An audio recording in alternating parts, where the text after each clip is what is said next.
My name is Damio Figbu. Welcome back to my channel. It's been a while here. So today I will be sharing about something deeply personal to me, and it's about my pregnancy journey at age 39. This is the first of a three-part series where I will be sharing how this pregnancy was different from my two previous pregnancies, and also talking about the complications that I faced that tested my strength and my faith. If you're navigating pregnancy in later years, or you're just curious about how pregnancy differs from one to the other, then you are in the right place. So let's talk openly and without filters. A little bit of background before I get into this series. I am currently a mom of three. I used to be a mom of two, a boy and a girl, and they have a 5 year gap between them. We had planned that we're not going to have that much gap between the second and the third baby. But like they say, life happened, and we just never got around to having that third baby because it never felt like the right time. Fast forward to when my daughter was 4, we moved to Canada as permanent residents, and getting pregnant was the least on our mind because imagine moving countries, like approaching your entire life to start afresh in a new country. The first thing in your mind is not how to get pregnant or trying for a baby. At the time we were more focused on we were more, at the time we were more focused on just settling in. I for one getting a job, and just generally having like a sense of stability before we tried again. Mind you, I have always used contraceptives between pregnancies, and that's because personally I do not know how to do the calculations, the billings method, I think that's what it's called. I don't know how it's done, considering the fact that my cycle has never really been like exact. It's never been like 28 days or just a specific. Sometimes I could go 28 or 30, even as far as 35 days between periods. So it was never really an option for me. So I had used contraceptives between my kids.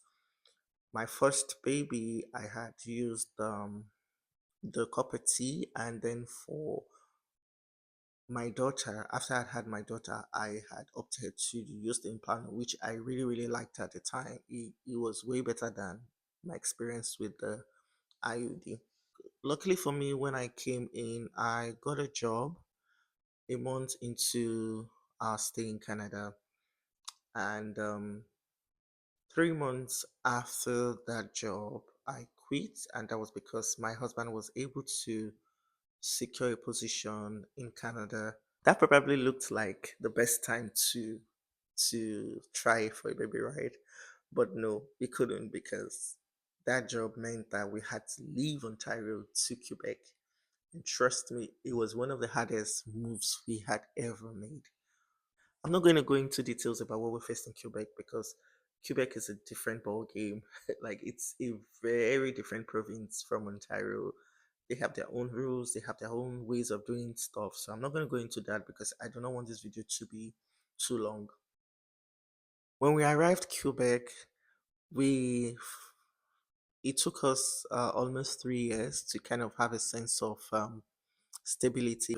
By our third year into living in Quebec, we had formed quite a very strong community.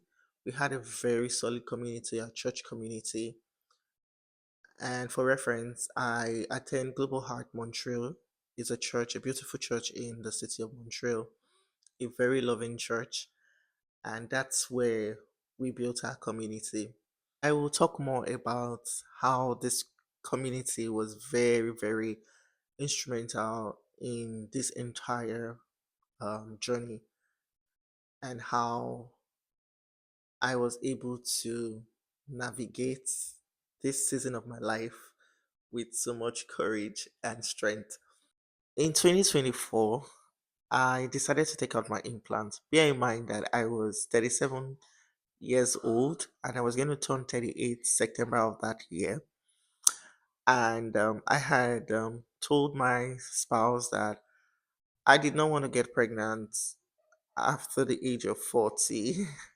Like, I wanted everything pregnancy related and childbirth to end just before I turned 40, right? So for me, it was more like it just had to happen within a year from when I was going to turn 40 at the least. Fast forward to 2025, I'm still not pregnant. January, February, March, April, May, June, and just about a week to the end of the month in June, I was at a church event and someone kind of whispered in my ear and asked that, "Are you pregnant?" And I'm like, "Ooh, pregnant? Like, no, I wish I was." And she was like, "Oh, I'm so sorry. I didn't know you were kind of trying or something." I told her that no, it was fine. That I've just been bloated because I noticed had been looking a lot bloated, and so I didn't take it as anything serious. And then also, I've had late periods, which I'd ascribed to the fact that I was getting older. Maybe my body was kind of getting ready to go into um, premenopause. That was my thinking at the time. So when I would have like a missed period actually, and I would take the test, it would say negative, and I'll be like, oh, okay. So when it happened again in June, I had laughed over it when this person had whispered in my ears about me being pregnant. And so I didn't think much of it. About 2 days to when we were going to move because we were planning to move in Quebec. Moving season is June, July. So we're going to move houses. So 2 days prior to leaving that apartment, I had this strong leading to do a pregnancy test. Mind you, we've been trusting God for this baby. We had prayed about it and said we did not want to force over trying to get pregnant. So we're just going to trust God and then let it happen naturally. So when I had this prompt leading to do a pregnancy test, I decided to get the kit I'd asked my husband to get, and then I took the test. Yes, and I saw those two bright lines, and I was like, "Oh my god!" I was excited, like I couldn't believe my eyes. I was like, "Wow, finally!" Just at the nick of time, because I was turning 39 in September of 2025, and I did not want to be pregnant at 40. I had told myself that, "Oh no, I'm not going to do that," and so I was excited and I rushed out to let my hubby know that I was pregnant. I would check if I made any videos about that time. If I did, I would like put the video up so you can have a look. And yeah, that was the beginning of my first trimester journey and the challenges that would come after. I don't want to make this video long. I'm beginning to think that this video is already too long. So I'm thinking I would make it a four-part series instead of a three-part series. That's because I don't want to bore you out. So I don't want to do anything that is more than 10 minutes. So I'm going to stop here and then we continue part two talking about my first trimester. See you in my next video. Don't forget to like, subscribe, and leave a comment. Bye.